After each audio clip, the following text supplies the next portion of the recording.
am Sreyanika. Shreedhar. 7 easy way to find the difference between the sides and the corner.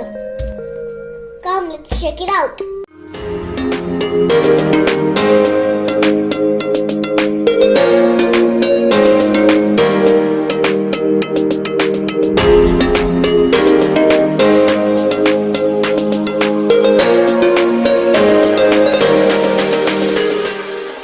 Has 3 sides and 3 corners.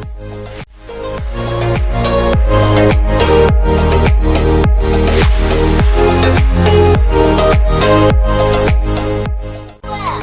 Square has 4 sides and 4 corners. 1, 3, 4 sides of that and 4 corners. And let's do the next one. Pentagon has 5 sides and 5 corners. 1, 2, 3, 4, 5. 5 sides. 1, 2, 3, 4, 5 corners.